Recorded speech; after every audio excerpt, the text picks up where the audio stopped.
Tēnā koutou.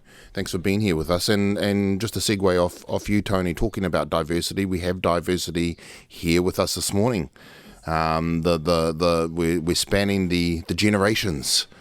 So kia ora, thanks for being here. Going to start with you, John. What's it like sitting here between two Māori, well, Fijian, Kiwi, but brought up in Waimana? So hey, you might as well be Māori, Hati as, because this isn't the general makeup that you would find in the past on councils. Really, I know there's been a term going around, male, pale, stale.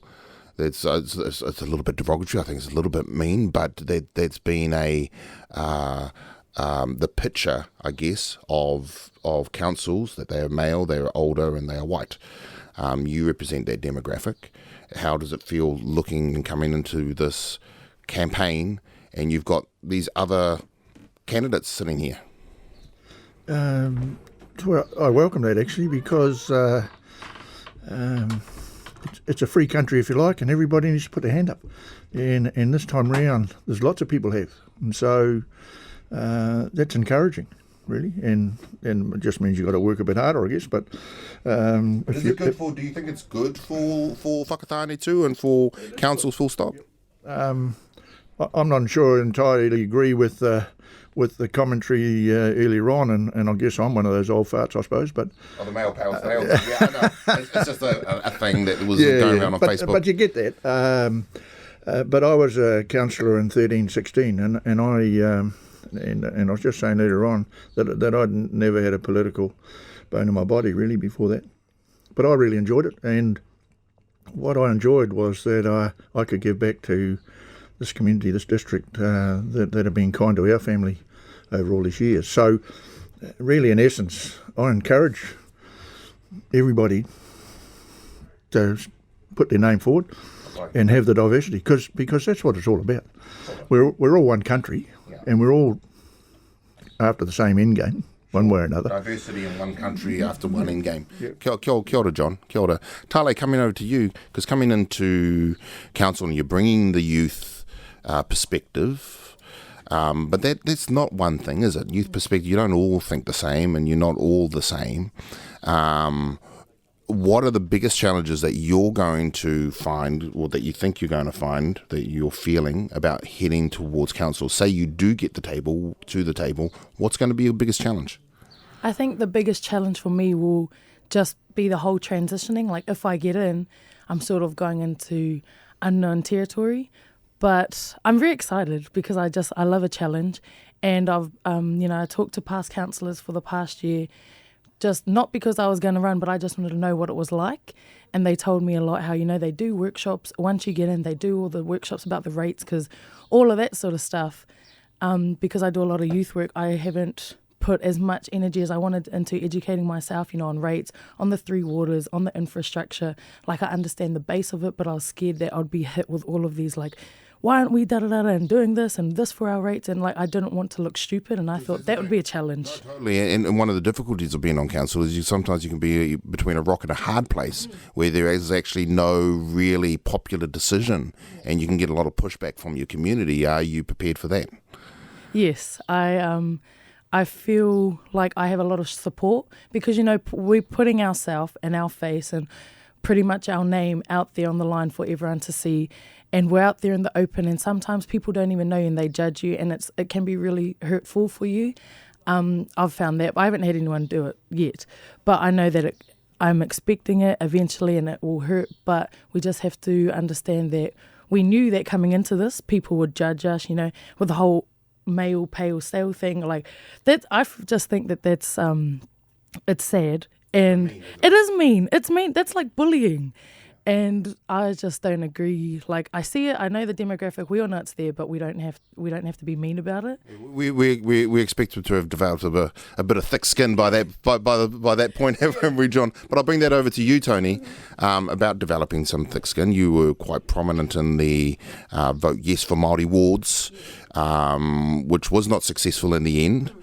So you have faced some of those, I guess, political defeats and had to develop that thick skin. Is that what has that driven you to stand this time in a general electorate too. And in a Whakatane Ohope ward electorate. You haven't gone into the Waimana or Rangataiki where you may have, where the Māori populations are higher. You've decided to come into the ward where there is a greater Pākehā population and vote. Why did you make that decision?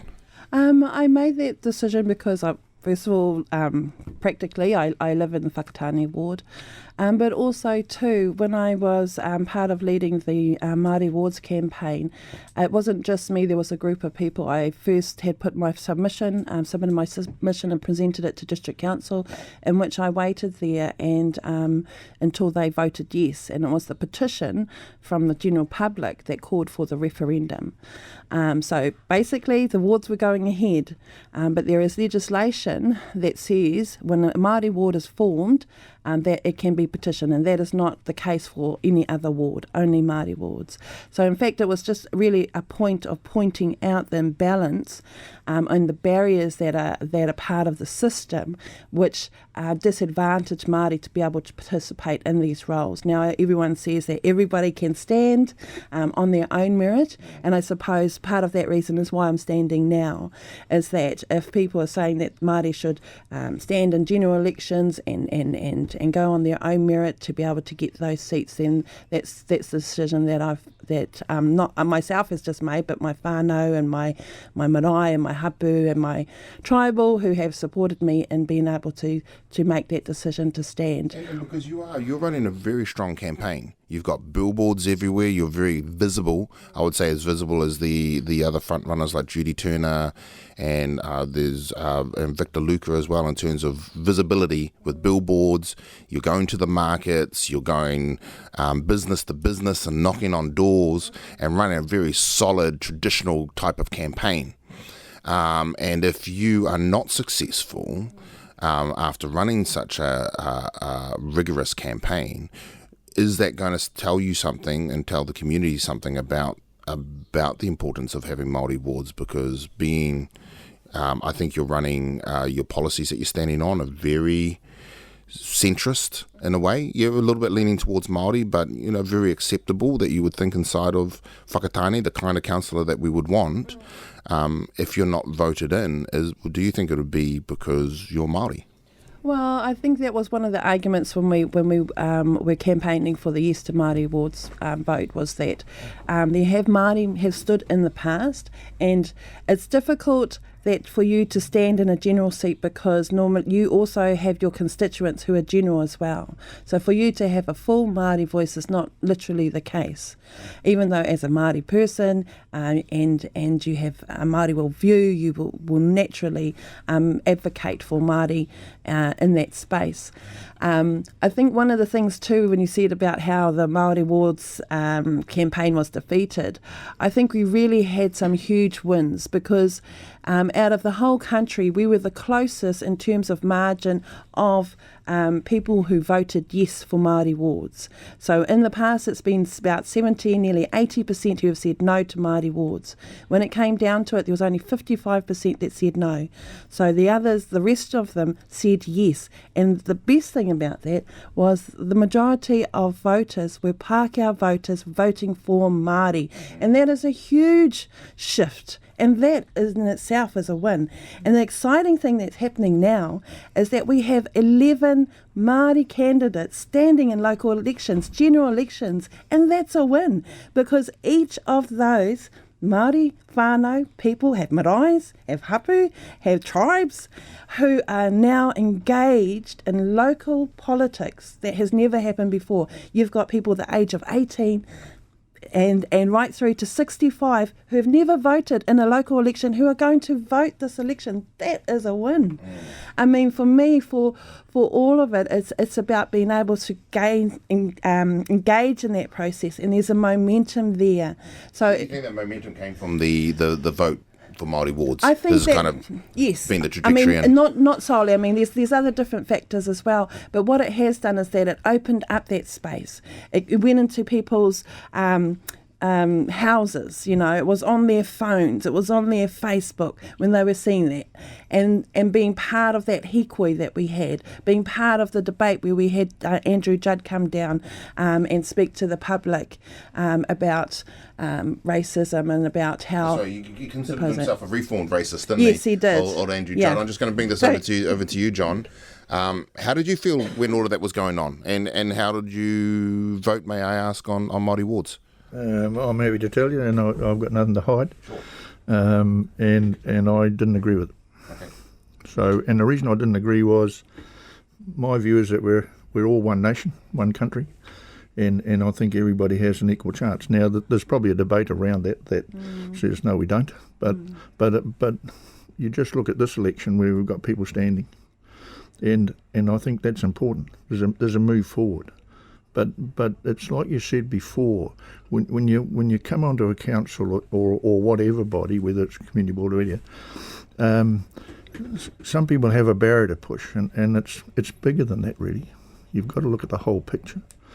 There's room for everybody, in my view. Because if like I was saying with Toni, she's running a very strong campaign. Hopefully then, with all of these Māori running in the general electorates, that we see that representation then transfer to the table post-election. If it doesn't, what does that say? Does that say the tyranny of the majority, which are non-Māori? I don't think it does. I mean, I think I'm running a reasonably strong campaign, and I can miss out as well. So we're all in the mix, really. And this time round, there's so many running that it's anybody's guess. But I really encourage you guys to be there because we share a view, and I like to think I'm open-minded enough to listen to that view. I mightn't always agree with it, but that's how we move forward, I think. And I support what you're saying there too, John, because part of being able to sit at the table is to be able to hear those views and to be able to look at different ways or hear those different perspectives so that we're able to come up with solutions that are able to work for everyone, not just one sort of voice. And part of that too is the working together. So I remember writing a letter of thanks to the councillors who voted yes for the Māori wards, but also I thank the ones who said no as well, because it meant that they stood up for what they believed in. They were strong in being able to have their voice heard, and that's really important. And I think I signed off by saying to them that they would be able to look into their Māori grandchildren's eyes and tell them how they voted. Because there is a big shift now in post-treaty settlement era where you've got tamariki, children, everybody now with the New Zealand Wars being taught in schools, where people are going to have a wider perspective in terms of what has happened in our past history here in this land here, to then embrace Māori worldview as part of the normal worldview, not just one over another. And that's right, because it's not about race at the end of the day. It's not about skin colour, it's not about race. There's a differing cultural perspective. Yeah. And that can be quite the tension between the way that Māori look at the world, the way that Pākehā look at the world, and they can be quite at opposite poles, around the environment, around economics, around priorities. And that can be the tension there. Pākehā see things one way, Māori see things other way.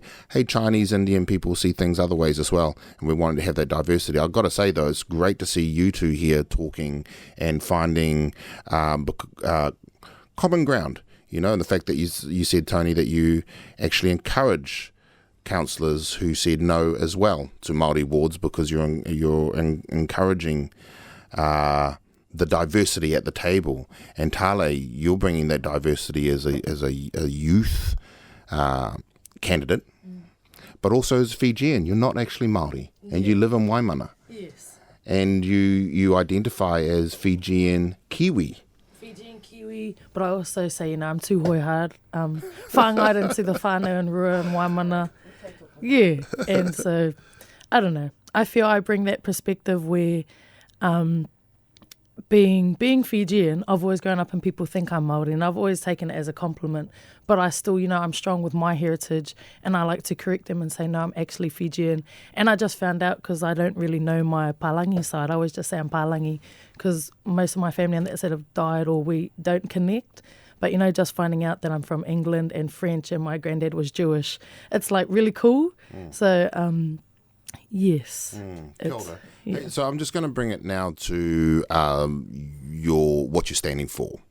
What is the challenge, the kaupapa nui, that each of you feel is facing Whakatane? Kia ora, I'll start with you, Talei. So me, being young, I wanted to I'm standing for the youth because I believe we need a youth voice on council. I'm a part of the Whakatane District Youth Council, but being in there, I thought that we would have a lot more interaction with the councillors. I thought that we would be more involved. But from an honest perspective, in those rooms, it feels like we're just the token kids who, when they need a vent and when they need young faces, then they call us. There's no real interaction between anyone, and I really wanted to get into it to be like, okay, well, I want to learn more about council, but we don't really learn anything about council. So, and a lot of us in the room, our goal was to try and get one of the youth council members like a permanent seat in there, not as a councillor, but a permanent seat for the youth to sit in there to listen to what's going on and then bring it back. We haven't been... Your biggest, what you're bringing is that you actually want youth to have a say at the table, yes, rather than just being tokenistic. Yes. Kapai. Kia ora, Yes. kia ora. Also, can I just add on that? Sure. Why I'm also running is because I wanted to increase not only the amount of people, not just young people, but people across the whole community, because we want diversity, and to really show people different faces and show them, we want to have a change, and we want to teach people that your vote does count and the importance of voting, because, a lot of people around here complaining about what's going on, and everyone wants to complain, but they don't realise you actually have a say. So increasing, last time I checked, 92% of the area were enrolled, and now aiming to up, at 50% vote, then Kapai, that's a win. That is a big issue. That is a big issue of engagement and voting within the youth demographic and Māori demographic as well. That's huge. Kia ora, Talei. John? I think that the voting thing is across the board. I don't know why people don't vote. It's so easy. The stuff comes in the mail. And I'm disappointed. I was the council liaison person with the youth council when I was on the council last time, and I really enjoyed that. So it's disappointing that you haven't been able to get engagement, because I think it's important. And what's the biggest issue that you're standing on? Our infrastructure is what we've got to get organised, and the town growth.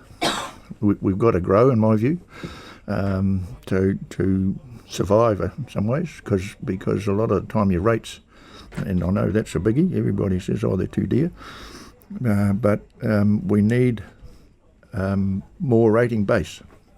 Okay, to be able to, you need more people here to have a bigger rating base. So it's a bit of it's a catch-22 because it's a difficult thing to ask for in climate change, in this climate change era. It makes it a little bit more difficult. Thank you, John. I'm going to pass it over to Toni.